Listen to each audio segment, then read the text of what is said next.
Rev up your engines.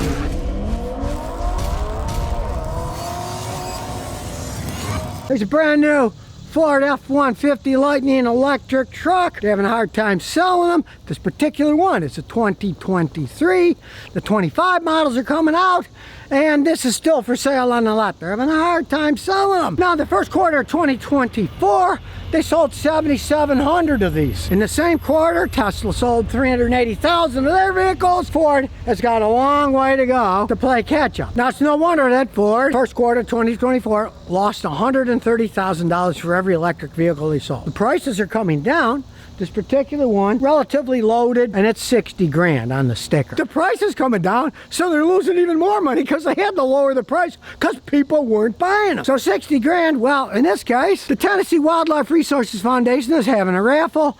For 20 bucks, you can buy one ticket. If you buy 10 or more, they're 10 bucks a piece. If you wager $20 or you got 10 friends and you each bet 10 bucks, would you do that to get one of these? I would. What the heck? Now, I looked up a Platinum F-150 of the same year locally. It was $20,000 more than this thing. It was like $89,000, almost $30,000 more. They had to lower the prices. Now, originally, when these were new and everybody was, oh, well, I saw many people pay over 100 grand for these things, right? Well, they made a bad decision, baby. God, unless they immediately sold them for 120 grand, you can pick up loaded ones now for 60 grand or less. And it says something. Now, it does have a lot of power, but it's a very heavy vehicle, too. This thing weighs 2,000 pounds more than this Mustang Mach-E. It's a very heavy vehicle. It can tow a lot, but say you're towing 11,000 pounds. You can forget the range. I knew a guy who did that.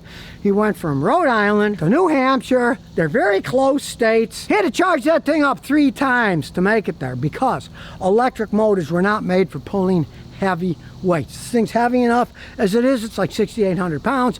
It weighs pretty much exactly the same as the Cybertruck. If you haven't seen my Cybertruck video and you want a good laugh, watch that.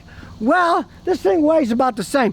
But I gotta say, it doesn't look like a waste basket. When your fans sent me a picture of Tesla, then they had one of those aluminum waste baskets. It looked exactly the same. You know, this looks like a truck because they pretty much built it on F-150. I mean, look, it doesn't even say anything about electricity on the front. It says Ford F-150 XLT. You got to go to the back to see the lightning on it, right? And of course, it's got all the power outlets and everything. You can plug it into your house and stuff. And it's a real pickup. It is a pickup truck.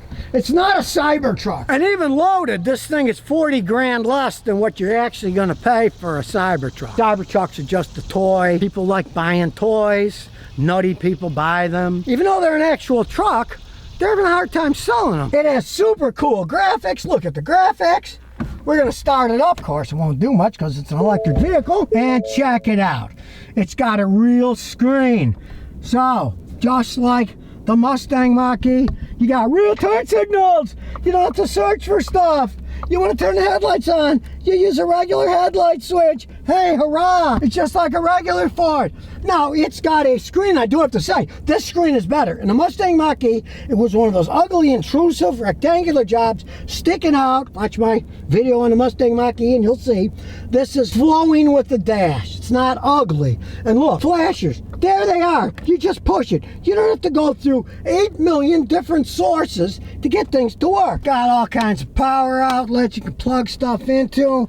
Nice big old glove box. Here we have Biden lying about his past. And it's a real pickup. It doesn't have no stinking sunroof. We don't need a sunroof in a pickup truck, people. Let's put it in reverse. Take it for a spin. Like I say, I love that camera because we got a skinny driveway at the end when we got a bunch of vehicles parked. And it's doing a very good job. And we can see my neighbor's mailbox there. See, it knows we're not going to hit the mailbox. Now, I was underwhelmed by the Mustang Mach-E long-range battery version that I just drove. I was underwhelmed by the acceleration. I was not impressed whatsoever.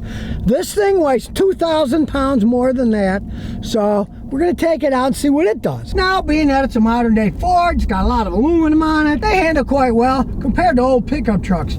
they ride a lot smoother. My wife used to say, don't ever get me one of those pickups to drive around. I can't stand them. She rides in these. She doesn't care. They ride much smoother, the newer Ford pickups. All you hear is the whirring and the tires going down the road. There they are, burning wood, cutting down the trees, and building more suburban houses. So we look here. Let's step on and see what it does. It's got a lot more acceleration than the Mach-E did, even though the thing weighs 2,000 pounds more. Well, look, Billy Bob, there's an electric truck in the cornfield. Okay, now you want to pass them. We're going 37, let's floor it. Look how fast it got up to 70 miles an hour. It got some get up and go for a heavy truck. I do have to say the build quality is high. I don't hear creaks, rattles. The panels all fit. This was made in Dearborn, Michigan. They did a good job putting it together. It's just that, as far as I'm concerned, an electric pickup truck is not what most people want in a pickup truck. You got F-150 fans going back generations. They want solid reliability, something they can stick out in the cornfield, go out fishing. They get stuck. They get out. They run out of gas. They put some more gas in it. Who knows how to work on these things? Ford even had a deal where they were trying to force all the dealers to spend $1 million something each to retrain people to work on electric vehicles and to put in electric chargers. Well, even Ford gave up with that and said, oh, all you guys can sell these electric cars and trucks now. We got to get these things out. Because, hey, this thing's almost 2 years old. It's still new. No one's bought it. And really, other than being an electric truck, I don't have that many bad things to say about it. I like the layout. The build quality is really good, but it's an electric pickup truck. Do Americans really want electric pickup trucks? Well, like I said, they only sold like 8,000 of them or so the first quarter of 2024. They got a long way to go. The weird thing is they say the factory in Dearborn, they think it's going to be able to produce 150,000 of these a year. Well, if they're only selling 8,000 or 9,000 every quarter, if they make 150,000, they sell 36,000, they're going to be in deep doo-doo. I mean, as we drive around, you know, there's no problem driving it. It handles good. It's smooth. It's got a nice pickup. It's just not something that most people who want a truck, especially a full-size Ford F-150, are going to buy. Now they're building more for the airport. Everything's expanding here. I mean, really, it's a nice cruising truck. I got nothing against the way it rides and runs. It's just that. It is an electric pickup truck. And for example, last winter, Ford came up with a list of 10 things you need to do in the winter to make it last longer. Pre-condition the battery, park it in a heated garage, plug it in at night. I mean, how many people have heated garages or want to deal with? Oh, don't turn the heat on. Use the heated grips on the steering wheel and the heated seat and wear a coat and gloves. Hey, I like it. It's set up like a regular truck. It's got a screen, but you don't have to deal with the screen. Everything you need to know, it's happening in front of you here. Got a regular turn signal. It's not some crazy space age thing that you need to be a computer whiz to figure out how to operate the stupid screen to make everything work. And if you're into roller coasters, I mean, listen. It kind of sounds like a roller coaster going up and down. So much like the electric Volvo that I reviewed last year, I kind of like this vehicle. If it wasn't an electric vehicle, I would like it. But it is an electric vehicle, and the rest of America kind of agrees with me. This is a 2023. It's now basically a 2-year-old model, and it hasn't been sold yet. It's not something that people want. People didn't want electric Harley Davidsons. People don't particularly want electric F-150s. It's the same thing. Now, both companies were smart. Harley Davidson split their electric vehicle off from their regular ones, and Ford also split their electric vehicle division from the Ford regular gasoline and diesel division. So they kind of saw the handwriting on the wall. They weren't that dumb. They were dumb to try the way they tried it, yes. But they were smart enough not to make it drag the whole company down. Now, just like Tesla, it's got a frunk, and interestingly enough, got a built-in 400-liter cooler. And it's got a drain, too. You can fill with ice and have drinks. I mean, it's very handy. All electric cars are pretty much the same. They got a big giant battery on the bottom. If it ran the electric car, when you touch the body, you would be electrocuted. So everything starts off of that tiny little 12-volt battery, then sends info to computers, and they decide to start transformers working, and then it runs off the big battery. If that little battery goes bad, it won't start. They gotta do that, otherwise it's too dangerous. Now, for those of you who were whining when I was talking about the Tesla Cybertruck saying, What does Scotty know about electric vehicles? He's been working on gasoline and diesel vehicles for 56 years. Well, let me tell you something. I'm an old dog, but I can learn new tricks. Lately, I've been using these Autel scanners. They're great scanners.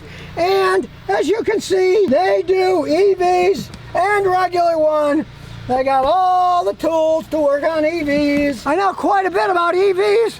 That's one of the reasons I'm not buying one. It reminds me of a friend of mine years ago. He was actually in a U-boat in Germany, and he was a Porsche mechanic in the 70s in Houston, Texas. And I said, "Oh, you came from Deutschland?" He says, "Yeah."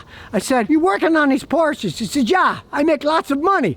I said, "What do you drive?" He said, "I drive a Ford F-150 pickup." I can guarantee you that a bunch of guys that work on these electric trucks, they're not buying them. They're driving regular gasoline or diesel trucks. So that shuts the case on this F-150 Lightning. You want to buy one? Go right ahead. But if you want to try to win one, hey, these guys in Tennessee are having a raffle. It's a good thing for conservation in the state of Tennessee. It's a good thing any way you look at it. $10 a ticket if you buy 10 or more, 20 if you buy one at a time.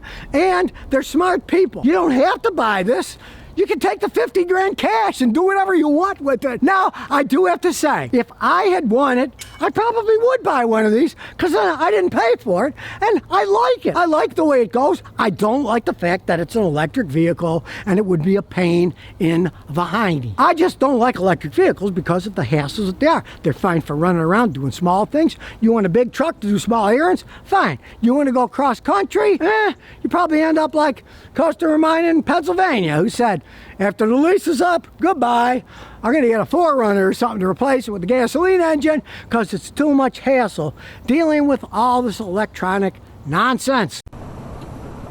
So if you never want to miss another one of my new car repair videos, remember to ring that bell.